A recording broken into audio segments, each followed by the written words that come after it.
Welcome to Talk of the Bay. Everyone out there, happy Tuesday. Hope everyone's having a great day. I'm very excited for our show today. It's the last Talk of the Bay that I'll be hosting before the March election. That is a week out as of today. That's wild to think about. And in honor of that, I'm talking about one of the, or two actually, of the ballot propositions that we'll be voting on in Santa Cruz County. Ballot propositions that we don't really hear all that much about. Of course, Measure M is on ballots in the city of Santa Cruz, and it's stirred up a lot of conversation and become a little bit controversial. But two ballot propositions, Measure K and Measure L, are on the ballots for city and then county voters, respectively. And these are sales tax increases to fund the city of Santa Cruz and the county of Santa Cruz governments, respectively, they're a pretty big deal, but we haven't heard all of that much about them. So hopefully today we can take a step in fixing that. And with me in that mission is County Supervisor Justin Cummings, who represents the 3rd District on the Santa Cruz County Board of Supervisors, who's been doing that for just over a year now, and has been on this show, I think, once before. So I'm glad to have him back. Justin, thanks for being here. Yeah, thanks for having me out today. Well, tell me just a little bit about, I know for you personally as a county supervisor, passing this tax increase to make the county budget a bit more forgiving will make your life a lot easier. But tell me about why you're supportive of these measures for the well-being of just the county as well. Yeah, well, when we think about all the programs that we want to see offered for people in our community, I mean, there's so many great ideas that come up, whether it's, 24/7 non-law enforcement crisis response, whether it's tenant attorneys or tenant protections, whether it's, increased public safety. I mean, all these things cost money, right? Mm-hmm.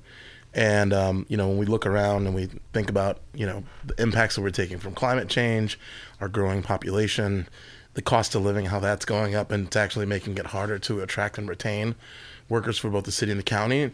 It really begs the question of if we want to see, new programs, if we want to see our programs just operate to, the standards that we want to see in our community, and we need to make sure that the people who are able to run those programs can live in this community. And so that's a big reason why I'm supporting it. I think that people are our biggest asset. And if we want to have all these different kinds of programs, it's really critical that we're, making sure that we're supporting the people who are in those positions. Mm-hmm. And to be clear, when we talk about Measure K and Measure L, there's parallel sales tax measures on the ballot. That's K for the county and L for the city of Santa Cruz. Yeah? Correct. And they're both half-cent sales tax increases. Correct. So if you buy something for $2, you'll pay 1 additional cent in sales taxes, right? That's about right. Yeah. But let me clarify something real quick too, because I think this is a really important distinction to make. Measure K gets levied on businesses that are in the unincorporated part of the county, but everybody votes on it because the revenue generated from that will go towards programs that serve everyone throughout the entire county. Right. Right. So if you're, low income and you live in the beach flats and you need, behavioral health or human services, you can still go access those services just like someone who lives in Aptos could access those services. Versus the city measure, which is only voted on in the city of Santa Cruz, and the revenue generated from that just goes directly back into the city. Right. So someone who lives in Santa Cruz County in Ben Lomond or Corralitos or the city of Capitola is going to just have Measure K on their ballot, whereas you and I, who both live in the city of Santa Cruz, we're going to have Measure K and L on our ballots. Right. That's correct. So one of the really interesting things about this, these two measures is their kind of relation to the SEIU 521 organizing that's happened over the past couple of years. We had SEIU 521 workers for the county who were engaged in a contract, bargaining for a new contract 2-ish years ago. And then right before the election in 2022 in the fall, SEIU 521 workers for the city went on strike for the first time in our memory. And when we hear from folks who are proponents of Measure K and Measure L, one of the big arguments they make to people who are pro-union, and one of the arguments that they've made that has gotten unions behind these two measures is that it will free up money to pay more for workers. Is that something that you anticipate will happen if these measures pass, that workers for the city or for the county will get better contracts and get better pay? And do you think that, a second question that I've been wondering about a lot, if these measures don't pass, do these governments not have the ability then to pay their workers? Or is this just kind of something they're saying to try and get votes? That's a great question, and I think it kind of relates to when the city attempted its last sales tax measure, which failed by 50 votes. And there's a number of different factors that likely played into that. There wasn't a very big campaign around it, and at the time, as you mentioned, there was the workers were getting ready to go on strike, and so it didn't really line up for it to be very successful when your workforce is in contract negotiations and they don't feel like they're going to get into good contracts. So why should they support raising taxes if we're not going to give them a good contract, right? I think that after the strike, the city made a really big attempt at trying to get the workers a good contract, and I think that they were satisfied with where they were able to land after that. But to your point, if we are, and the workers are really strongly behind this because we're going to be going up for contract negotiations again here. And I think we've recognized that, as I mentioned before, when it comes to attracting and retaining good talent, we do have some departments where, the workers have really expressed that they are passionate about the work that they do, but, it's hard for them to fill vacancies. And because there's state mandates for the work they do, they're overworked, and so they're feeling burnout. And so I think we recognize that we do want to support these services, and this is one way to get us there. And similarly with the city and vacancies that they have, again, this is another way for us to be able to fill those vacancies, help improve services, reduce the burden on the people who are in those positions, and really, move forward towards having a much more functional local government.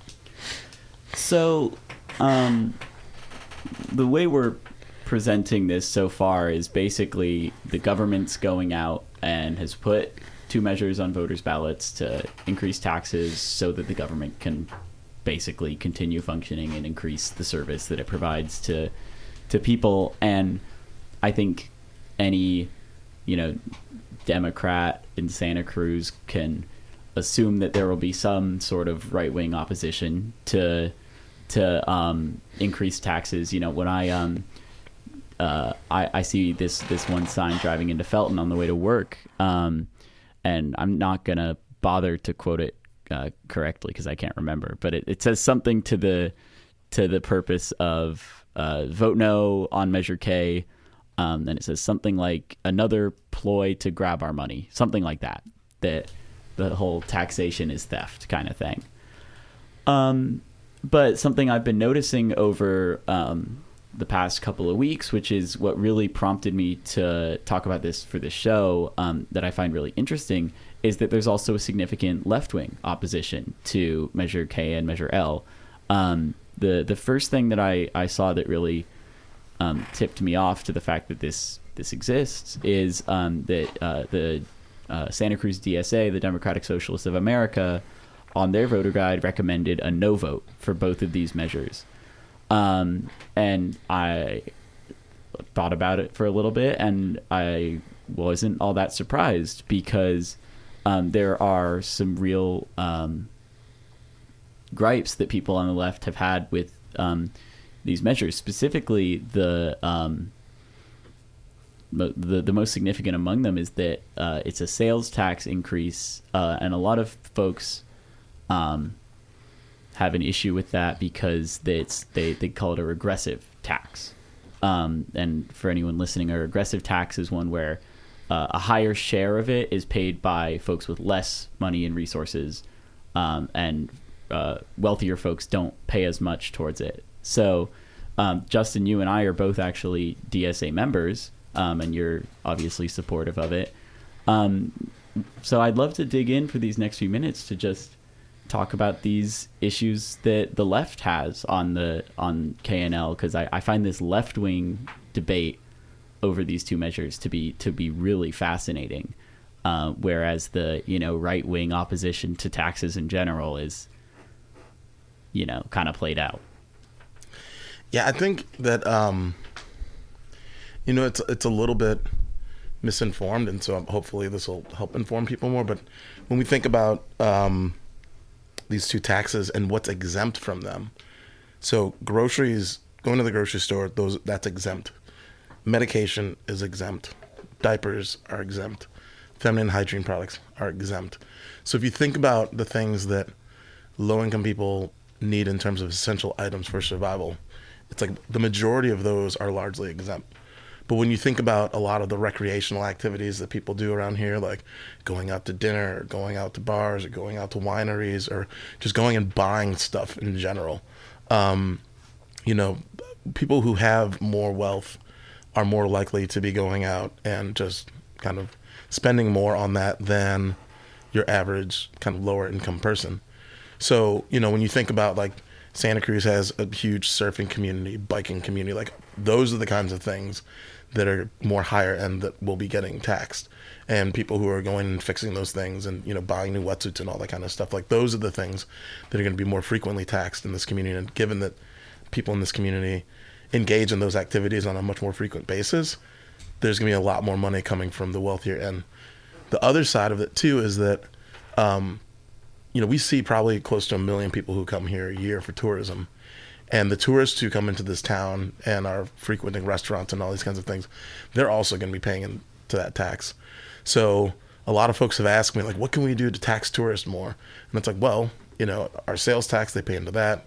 The transient occupancy tax, which is on hotels, people are coming here, they pay into that. So I do understand where folks are coming from with this notion of it being a regressive tax, but I do think that given the exemptions that are built into this, that wealthier people will be paying their fair share, if not more, than lower class people. So it sounds like you're saying that this tax, specifically the way it's crafted, it's not actually going to pencil out to be all that regressive, that it's going to be more distributed or more of a progressive tax just based off of what's exempted? I think so. And then I'll also point out too, so it's a half cent in the city, again, a half cent in the county. And when we look at what the other jurisdictions are paying, Scotts Valley, so the county is currently at 9% sales tax. The city of Santa Cruz is at 9.25. And so this additional half cent would raise the county up to 9.5 and the city up to 9.75. Once the city hits 9.75, or once any jurisdiction hits at 9.75, they can't increase their sales tax again. That's the limit set by the state. Mm-hmm. And so when we compare that to other jurisdictions, Scotts Valley is at 9.75, Watsonville's at 9.75, the county would be at 9.5, so we'd still have one of the lower rates in the unincorporated. But it's really bringing us up to parity with some of the other jurisdictions. So the first thing I've heard from lefty folks who are opposed to KNL is opposition to creating a regressive tax. The second sentiment I've heard that's a bit less specific, a bit more nebulous, and a bit quieter as well, is sort of the something similar to the idea that these measures are on the ballot to raise a whole bunch of money to clear encampments of unhoused people. And the Yes campaign has made a point of the fact that money from KNL will go to responding to homelessness. And I think that most people could agree that we need more resources to help unhouse people.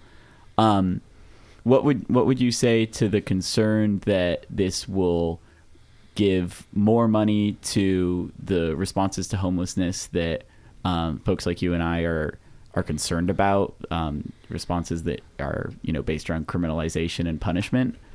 And is there anything in these measures being done to explicitly fund the responses to homelessness that are supportive and constructive that folks like you and I are more in favor of?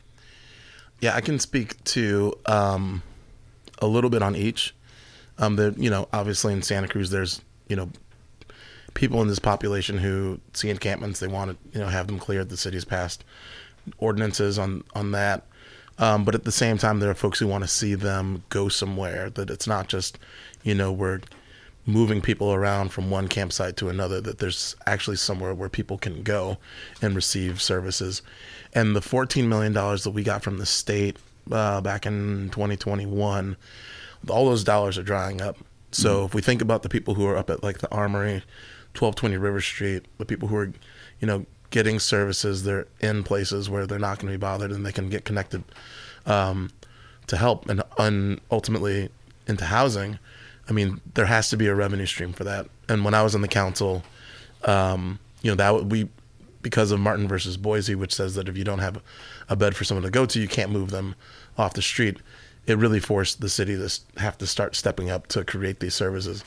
And we want to see them expanded too. So for example, the city's been moving forward with the safe RV parking program, which has been controversial because of, where people get moved around to. But ultimately there are, places where RVs can go and park overnight now. The county has had a long-standing relationship with the Association of Faith Communities, and they run a safe car parking program. And so when we think about, what do we really want to see happen? It's like, for me, I'd rather see these programs get well funded so that we can help people who need help. And so it's kind of it's a dancing act, but I think that that's why it's important who we vote into office, because then that's our ability to hold our local governments accountable for how this money gets spent.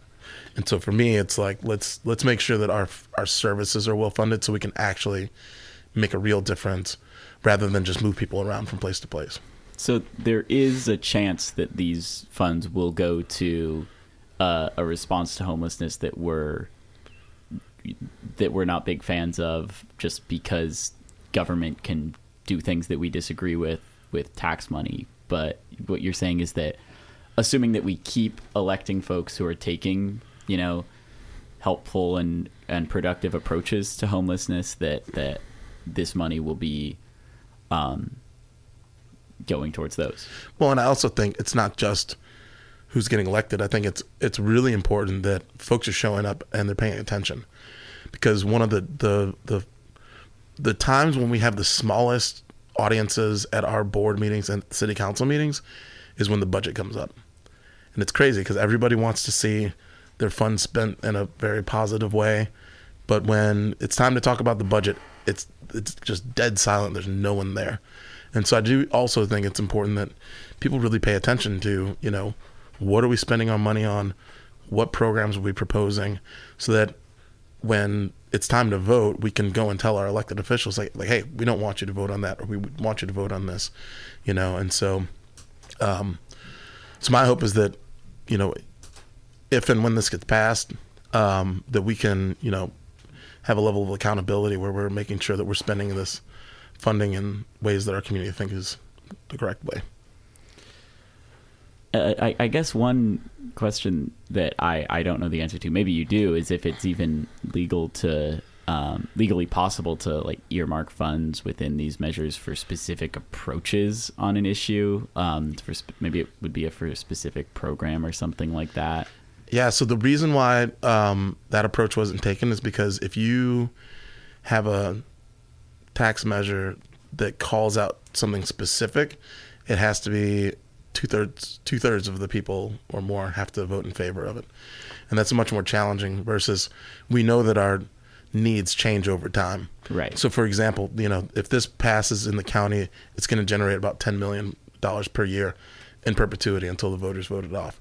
So we can think about every year, if one year it's homelessness, the next year it's affordable housing, another year it's behavioral health programs. Like we can kind of shift where that need goes depending on what our needs are versus having it fixed on something where it's like you can't deviate it from that specific purpose, like unless it goes back out for a vote. Right. And we saw measure H, that was 2018 maybe, that was I think it was countywide affordable housing funding measure. I think pretty much everyone or vast majority of folks were behind that. And pretty much everyone agrees that generating money for affordable housing is a priority. And that measure got a pretty strong majority in the vote, but since it needed 66 or 67% to pass, it didn't hit that mark. It failed.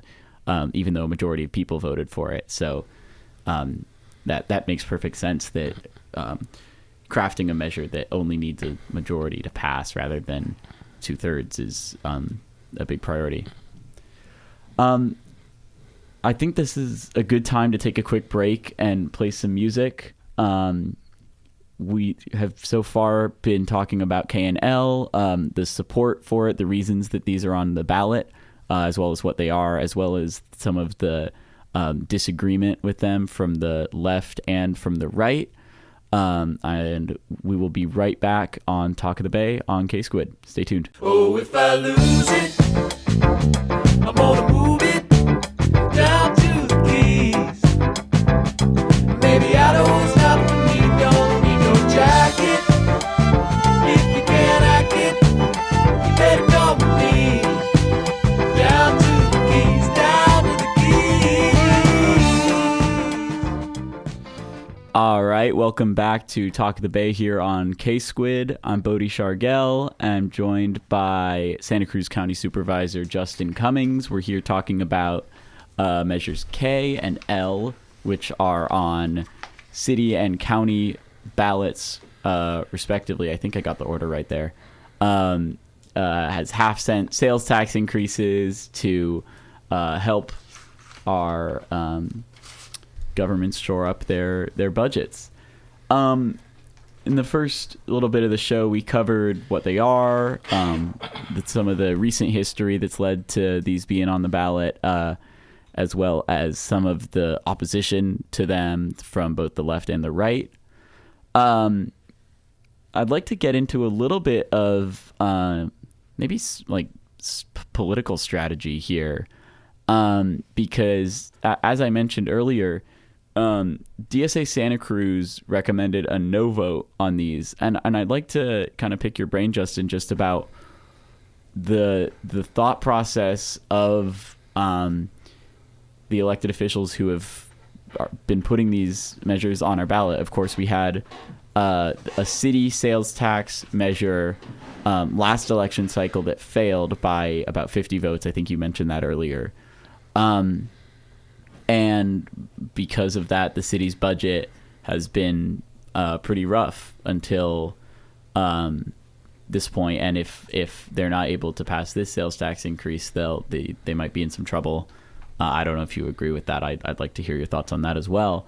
But the first question I had is, do we think that, when people at the city were analyzing that loss, were they thinking, oh, wow, we really shouldn't be putting a sales tax or a regressive tax on the ballot again, that's why voters rejected it? Or were they thinking, we didn't campaign hard enough, we didn't, this conservative voter bloc has rejected it? Like, what did they attribute the reasons to? And how should voters then respond to that? Because obviously it's really hard to communicate to your leaders what you want when the only options you're given are yes or no on a sales tax. Okay, so I'll provide a little bit of historic context, and then I'll kind of lead into the kind of what happened during the last sales tax and how that's gotten us to now. And again, I'm not with the city anymore, but I was on the city council when some critical decisions were made that led to that point where they put the sales tax on. So at one point, the city was moving forward with, in instituting new programs as they related to homelessness. And when looking at the long-term budget, what it showed at that time was that if we move forward with implementing these programs, at a certain point in the very recent future, we wouldn't have any more money. And so that prompted because the majority of the city, said, well, we want to move forward with this. So they passed the budget, including these additional services, which then created a fiscal emergency. And by creating that fiscal emergency, it allowed for them to put a sales tax measure or vote to put it on the ballot. And historically, Santa Cruz hasn't ever lost a sales tax measure. And so, I wasn't really a part of that at the time, but I think the thinking was like, well, people want to see us have these kinds of services, and therefore, I think that there wasn't a whole lot of concern around having a strong campaign. And so as a result, there was really, I don't even know if they filed for an FPPC number, because that's how much they were like, man, we don't really, we're not going to put together that strong of a campaign. But as a result, I think what ended up happening is a lot of the people weren't informed about what the sales tax was. There wasn't a lot of, endorsements from different groups and organizations who could help carry the message of what the sales tax was and how important it would be. And so it lost by 50 votes. And what's funny is that in the areas where it lost, it was, people were thinking, maybe, the progressives were trying to spread bad words about it and get people to vote against it. And the fact of the matter is that in the majority of the lower and middle income areas, it passed. Where it didn't pass was the Lower West Side and Prospect Heights. So, and then, later on, people were talking about, well, we need more services for, to address homelessness. We need more services to address fire. And it's like, well, that's why we were trying to pass the sales tax. But because there wasn't the education and opportunity for people to understand what the tax was going towards, people were more inclined to vote no than they were yes. So and I'll attest to what you're saying, that there was just very little awareness that it was even on the ballot, because I consider myself decently politically engaged and plugged in. I try and know what's going on. I didn't know that it was on my ballot until like a couple days before I got my ballot in the mail, when I got one mailer from the city about it, and that was all I heard. So you're absolutely right that there was just very little conversation about it until people were shocked to see that it lost. Right. So bring us to now, the city still has these needs because they have some of their shelters that if we don't get any, they were hoping that measure would have provided the funding that would have allowed them to keep these open. And because they didn't get it, they're now in a position where we need some bridge funding to keep the Armory, for example, open longer. And the city needs this to pass, right? And so, and in addition to that, the county, I'll just make some distinctions. We have our big priorities are disaster response, fixing streets and potholes, attracting and retaining, our workforce, mental and behavioral services for children and people who are vulnerable, and, maintaining some of our open spaces like our neighborhood parks. And so, we have a suite of things that we want to do, but which is why, rather than have a half-cent sales tax come in the, spring and then the fall, we talking together decided let's go at the same time, and let's try to, do this jointly so we can like really have a tag team effort at going at these sales tax increases. So I have two more questions about kind of the strategy, the thought process that people can have when they're going to vote on these. Maybe the first one is, so I was wondering earlier if city officials saw the loss of, I think it was Measure L, the sales tax that failed. I don't remember that letter specifically. if they saw that as a message from progressives or moderates, and from the geography of it, it sounds like it was the more moderate leaning folks, more affluent folks who voted it down. But I'm wondering what other things, if any, were on the table to raise money for the city and the county in the beginning stages of this. Were there any other funding sources that people looked at besides a sales tax before they eventually settled on raising the sales tax a half cent? Well, if I remember correctly, the June 2022 ballot had the county TOT increase on it, which passed. And then the fall 2022 ballot had the city's TOT revenue measure on it, which passed as well.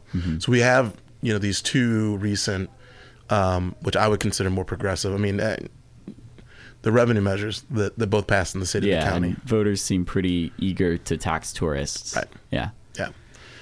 And so, so that just happened. And then now it's, another attempt to see whether we can, pass these sales taxes as well, because there's also, people are constantly thinking about, well, do we want to do a parcel tax for affordable housing? Do we want to do, this other tax for open space? Like, there's all these people who are thinking about different tax measures. And so part of it's also timing, where we know we have this opportunity, and we're thinking that, maybe this is a good time for us to move forward with this, especially given what we're hearing from a lot of the community and our workers, where like there are certain services at the county they want to see us provide, and the only way we can do that really is if we have the funding to do it, right? And so, one other thing I wanted to say about the regressive nature of taxes as it relates to the county specifically is that a lot of our programs benefit, like the programs that we're helping to fund benefit the lowest income people. Right. When we think of health and human services, when we think of behavioral health services, those types of programs are what, if you're low income and you qualified, you can go and get, whether it's, health care or access to food and food stamps and all those kinds of things, like that comes from the county. And the more we have workers who can fill those spaces and help those people who are in need, the more efficient we are at getting those resources out to people, right?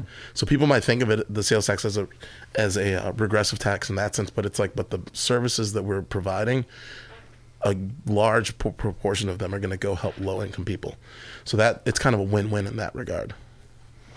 I would like to specifically ask, because I didn't hear in that, outside of the transient occupancy tax that we passed last year, so we can't raise that again this soon, or we might be capped out on that too. Outside of the sales tax, is there really anything that people at the county or the city see in the toolbox to bring in more revenue, or is that kind of the only go-to that y'all had?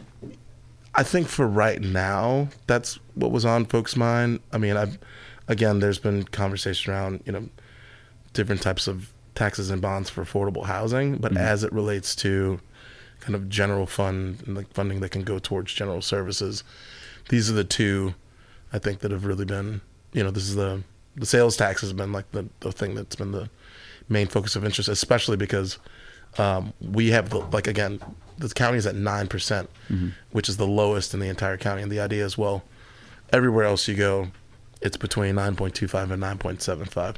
Maybe people feel okay if we bring it up to 9.5.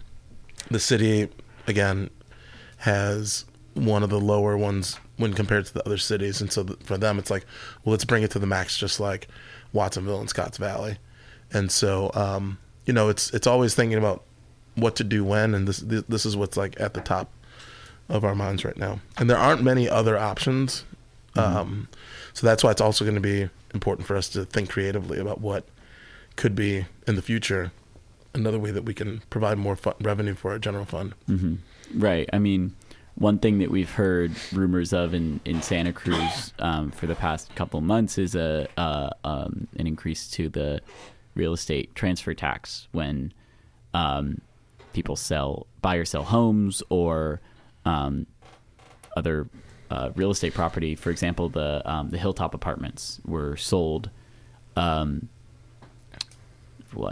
year ago? I don't even remember when that was, but that property changed hands, and if we had a significant transfer tax when that happened, it would have brought in, I don't have the number off the top of my head, but some ungodly amount of money for the city. So that's one thing that comes to mind for me right now, that maybe another tool. I can't I can't give you like the legal specifics on that of if that money from that could go to a general fund. I honestly don't know. But moving on, I wanted to ask you one more question about KNL, which is a bit of a broader one. That I really hear differing answers from when I get different people's takes on it, which is in the, maybe not the short term, but like the medium term, in the next decade or two. What really is, in your opinion, the fiscal outlook? Maybe I'll just ask for the county, since that's where you are right now. Sometimes I hear folks say, the county has a ton of money that you're wasting it on X or Y. And sometimes from other folks, I hear that, the county is financially screwed. So in your opinion, as someone who's obviously paying a lot of attention to that these days, what's the outlook, and what's the outlook with the sales tax increase? What's the outlook if this fails? Well, I mean, that's a very broad question. I would say that in the short term, thinking about, for example, securing and stabilizing some of the different departments, bringing the county workforce up to parity with other jurisdictions. I mean, that's really going to help us as it relates to retention and kind of slowing turnover of workers, which is really important to make sure that there's consistency with the folks who are in those positions, and that, as they, rather than losing folks and having to retrain them, they're kind of moving up in the ranks. And so we're keeping that historical knowledge here locally. I think also it's going to help, our workers be able to afford to live here. Right. And when we think about new programs, so ever since I was on city council and even now at the county, people want to see, for example, more mental health crisis response. We just got, the public defender's office is now in the county. We want to improve the planning department and just make it more efficient. We just started a pilot program for tenant attorneys. So when we're starting all these new things out, we want to see them grow. Right. And the only way we can make that happen is if we have more revenue coming in. And that's what this can help us with. So in the absence of that, it's like, I mean, I could see us continuing to lose workers. I could continue to see us not being able to bring on new programs that people want to see happen in the community, just because we're just trying, at that point, you're just trying to maintain. Right. Mm-hmm. So, I mean, beyond that, like 10, 20 years, I mean, who knows? Like, we have Prop 1 on the ballot right now that's talking about stripping, I think it's like $143 million away from counties for their mental health services and putting it towards housing for people with mental health, which is great, but then all of those programs just got slashed, right? Mm-hmm. And then we have the state budget where it's projected to be about $68 billion deficit, something like that. So then we're going to see other programs getting cut. So that kind of long-term vision is so unpredictable. And also, if Donald Trump gets reelected, who knows what that means for the country, period. So it's like one of these things where that kind of 10, 20-year outlook is so much challenging these days. But I think hopefully after this election season, we'll have a better sense. And I hope that when KNL pass, that'll at least stabilize things for us here locally. What would you say needs to be done to give us more confidence in the financial success of the county in the long term? For me, something I look at is the pattern of development that we engage in. Right, you hear a lot of folks talking about how urban sprawl and infrastructure built around cars leads to really high costs for infrastructure and services, whereas you don't get all that much tax revenue from the parking lots and low density housing that you build. What kind of things like that are you looking at that that will give you more confidence in the long term, that we'll have a comfortable budget going forward? Well, I think some things I'm looking at are, where are workers? How happy are they? How happy are the people in the community with the services that they receive? Because, the less complaints we get, oftentimes that means people are pretty content with what's going on. And more productive too, probably. And much more productive, right. And when we hear, there's not a whole, we're seeing turnover go down in terms of positions and vacancies, and we're starting to see, higher pools of people who want to work here. That shows that this is a place where people want to be and they want to work. And when people are going through and getting building permits and they're feeling like the system's efficient, there's all these things that I think in terms of feedback, that's what I really try to pay attention to, and what kind of feedback are we getting, who's it coming from? Because I think when we think about our middle income and lower income folks in the community, like if they're feeling that they're stable, then it can help us, especially as it relates to people falling through the nets and ending up on the streets. Right. So the more we can kind of keep people housed and rehouse people and make sure that we have services that are efficient and productive, I think that'll help me feel like we're on the right track. Right. Combating a homeless crisis is pretty expensive. And the more that we do to get folks into housing, the less that'll be costing the county. This is all really great. Thank you so much for talking about K&L. And I want to take the last little bit of time that we have here to switch gears to Measure N, which is one that we also haven't heard that much about, that's on ballots for voters in the South County. And we have Tony Nuñez. Yeah, Bodi, how's my audio coming through? That's pretty good. That's pretty clear. Thank you for being Perfect. here. Thank you for the work that you're doing. Why don't first just take a couple minutes, tell us about what Measure N is, what it's gonna do if it passes. Yeah, no problem. Thank you for having me on. So, what Measure N is the Pajaro Valley and South Santa Cruz counties' first opportunity to invest into Watsonville Community Hospital since it's returned from a for-profit corporate ownership now into nonprofit local community ownership. So the previous 20 years, Watsonville Community Hospital was under for-profit corporate ownership. 2 years ago, a group called the Pajaro Valley Healthcare District Project, which included Salud para la Gente, the City of Watsonville, County of Monterey, County of Santa Cruz, Community Health Trust of the Pajaro Valley. They all united forces because Watsonville Community Hospital was facing imminent closure at the end of 2021 and facing bankruptcy. And so what they did is they came up with a plan of how to bring this hospital not only out of bankruptcy, but into a district-run hospital that would be accountable to the community and led by a board of directors that is locally elected. And so over the last 2 years, that crazy journey has come to fruition. The hospital is now, like I said, a nonprofit. It's community owned. It's overseen by 5 locally elected board members, and somehow, some way, the budget is now balanced and the hospital is stable. What Measure N would do is provide $116 million to do various projects at the hospital that should have been done over the last 20 years, but weren't completed by the previous ownership. So it's a really an issue that's rooted in Watsonville, that's rooted in healthcare, but that goes beyond Watsonville, goes beyond the district bounds, which to the north are just right at the southern tip of Aptos, and to the south are about the northern tip of Aromas in North Monterey County. It really goes beyond the district bounds. It's this hospital is not just a safety net for that general region, but it's also a really important healthcare provider for the entire Central Coast. And so, just last year, Watsonville Community Hospital, 33,000 people visited the emergency room alone.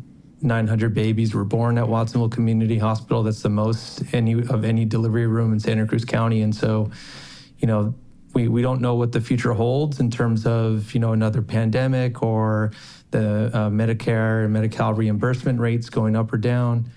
And so if this hospital isn't able to become a competitive, thriving local healthcare provider, that is a negative for the entire Central Coast. Imagining Dominican, which already sees upwards of 55,000 people in its emergency room each year, it would be very difficult to see those 33,000 people who get their emergency health care at Watsonville Community Hospital not only have to drive up and down Highway 1, either to Santa Cruz or to Salinas to receive their care, but when they get there, the waiting times, how bad they would be if they would get there as well too. And so, this is really important for the Pajaro Valley, for Watsonville, for Corralitos, La Selva Beach, Pajaro, Las Lomas, but it's also an important issue for people outside of the district bounds. Right. I mean, having a strong hospital in Watsonville fits into this whole network of healthcare providers around our region. Just like, yeah, if Dominican Hospital somehow stopped functioning, and I, as someone who lives in Santa Cruz, had to either go to Watsonville or probably over the hill to get healthcare, that would be not just terrible and inconvenient for me, but would put all of these, facilities around the region under even more stress. Yeah, and I think that's been the messaging that we wanted to make sure, because, like you said, some folks even within the district bounds might not be getting their health care, at this moment at Watsonville Community Hospital, whether they're, doctors are primarily with Sutter or Dominican. They might be traveling north and not south to go get their health care, but having Watsonville Community Hospital being able to serve in emergency purposes, and then also for independent doctors and a lot of Kaiser doctors sending their patients to Watsonville Community Hospital for procedures. Having a second option within the county is huge. And also, from a health equity standpoint, the number of Medicare and Medi-Cal patients that Watsonville Community Hospital treats compared to other local hospitals is a lot higher. And so, we pride ourselves over here in Watsonville of taking care of, our folks who are low income, our folks who are uninsured, and, to not have a hospital that, within the general region that can, absorb those costs and put the needs of the community ahead of profits from time to time, that would be just a devastating blow for the Pajaro Valley. So, really important issue. And I think, just from a sustainability standpoint as well too, some of the things that Measure N would do in terms of the projects is expanding and renovating the emergency room. And so, right now the emergency room is a 12-bedroom emergency room. And it would, the funds from Measure N would help it expand from 12 to 22. And so that emergency room is still a holdover from when the hospital was first built back in the late 1990s. And as you know, Watsonville and Santa Cruz County as a whole has grown in terms of the number of people, and specifically the city of Watsonville from about 30,000 or something people to now almost 60,000, over the last 20 years. And so the hospital emergency room has stayed the same, and that's one of the main reasons for the increased wait times there, right? And then just doing a lot of the deferred maintenance and upgrades to some of the imaging equipment like X-ray machines, MRI, and CT scanners, those sorts of things that, local healthcare providers and physicians would love to come and send their patients and practice at Watsonville Community Hospital. But the equipment right now is in a state where they don't feel comfortable doing that. And so giving local physicians another option of where they can send their patients is also something else that'll help us, be a competitive healthcare provider. I'm going to chime in here and just add my own personal editorial, and I won't describe that to anyone else here, but this sounds like really good evidence to me that our healthcare system should not be run for profit. Just hearing the stories of how for-profit ownership of this hospital has wreaked havoc on its functionality for the community is, a real bummer to hear for me. Yeah, it's a combination, a little bit of everything, right? It's the for-profit ownership,